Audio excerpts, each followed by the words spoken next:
Let's now speak to the ANC chairperson, Gwede Mantashe, who joins us via Zoom to speak about the deployment of these ANC leaders on the ground this afternoon.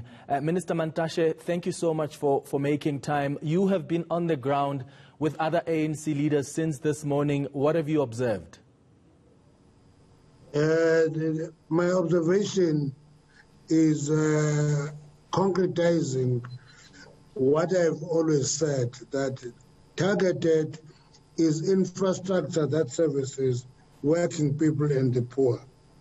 And they are used to destroy their own infrastructure.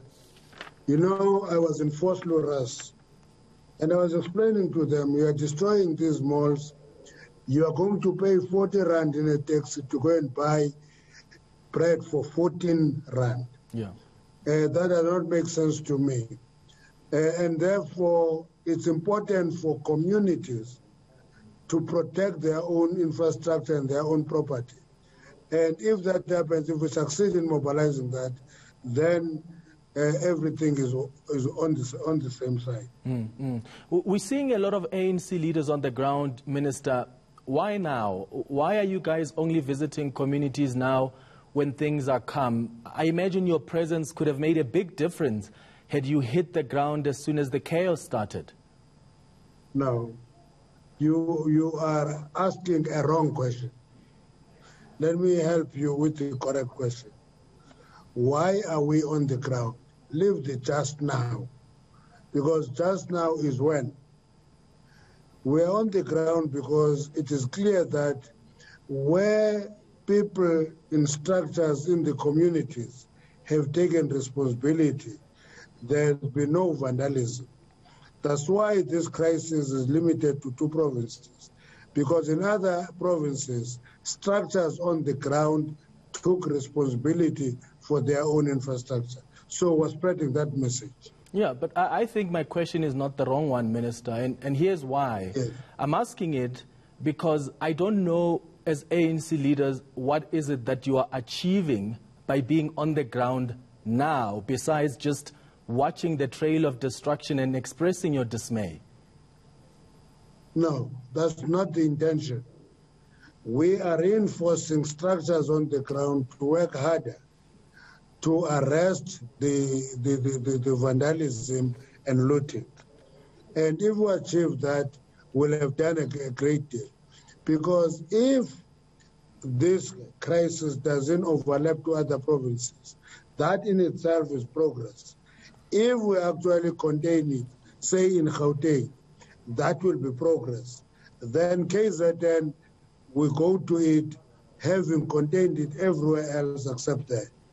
So we should put every effort, anytime, everywhere where we can. Do you think, Minister, had you been on the ground over the weekend, when we started seeing the chaos start, that would have made a big difference? The problem is that when you are doing analysis as a journalist, you always use hindsight as a science, but it's an exact science. We are on the ground now, following a weekend which we engaged on many other issues. You know that over the weekend there was an analysis. And one of the things you don't do is to kill the organization and put it on a flat foot situation because there are problems. Work must continue because there's still a lot of looting happening in a mall I visited. I can tell you there were 3 fatalities this morning that are being confirmed now. We need to appreciate the fact that it is not over until it is over. Minister, there are people that are seeing, as ANC leaders, you on the ground, and they're asking, okay, what is this really going to achieve? Are you getting your hands dirty as the ministers on the ground? South Africans have taken up tools, they're cleaning up, and they would argue there's one thing that you can also do to help communities. So besides just providing the leadership and being on the ground to see the destruction, to try and get communities to desist from taking part in the continuing looting in some parts of Gauteng and KZN. Here's something that you can do. Help the community clean up the areas. Cleaning is happening in areas where the looting has stopped. The biggest crisis is continuing and ongoing looting. And therefore, that is where the priority is. Where looting has stopped, cleaning will take place.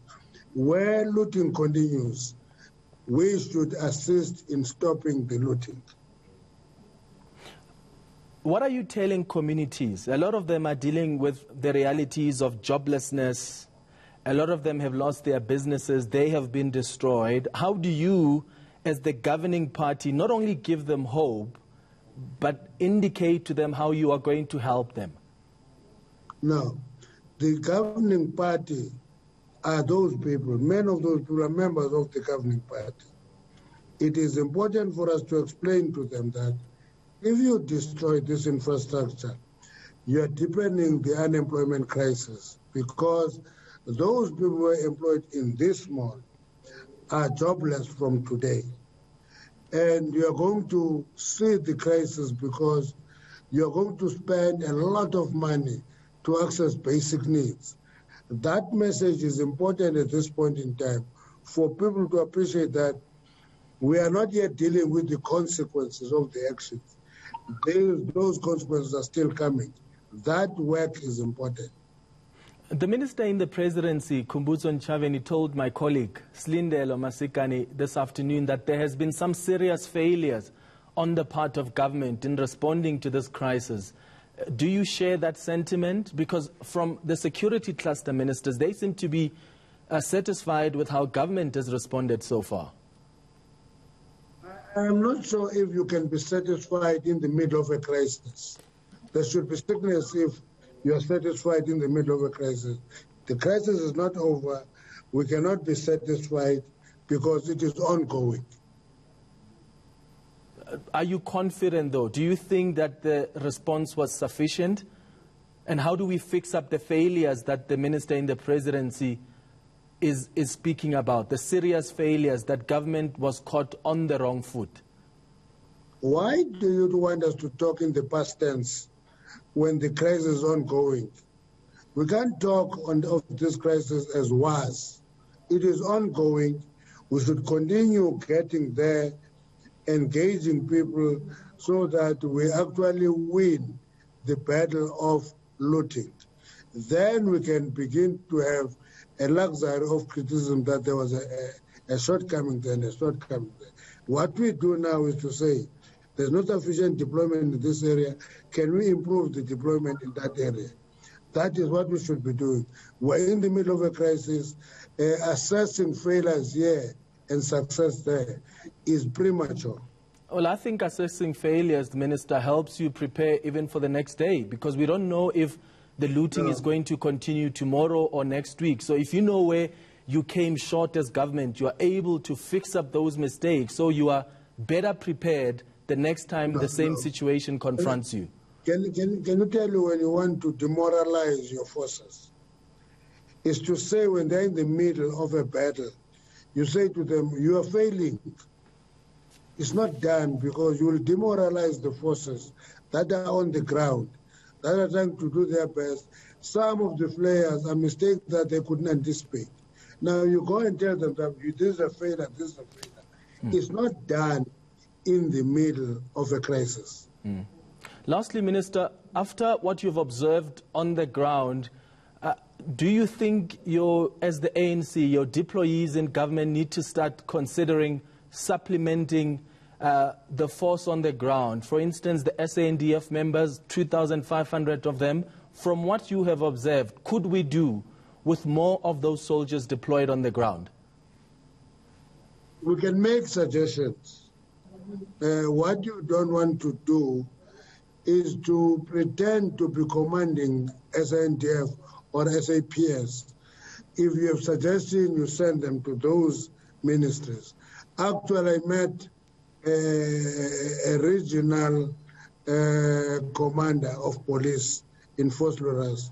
We shared ideas. They started a very important initiative of talking to structures in the area. And we said to them, that is the right approach, because the closer the structures are to the people, the better. As the top six of the ANC, have you met with the former president before his imprisonment, and are there plans to meet with him in jail, to visit him? Why should we do that? Well, the Secretary General of the ANC in KZN said when the opportunity arises, the ANC must ask the former president to speak to some of his supporters who started protesting from last week already and appeal for calm. You think that's not necessary? Let me help you. There is no Secretary General in KZN. There is a provincial secretary. Let's correct that first. You know, when you're in the middle of a crisis, it is those people who are far from you who will point to issues that are in your blind spot. Now, when you are in KZN and there's a big crisis there, factories are on fire, it's easy to say, let's talk about forgiving the president and presidential pardon and all that.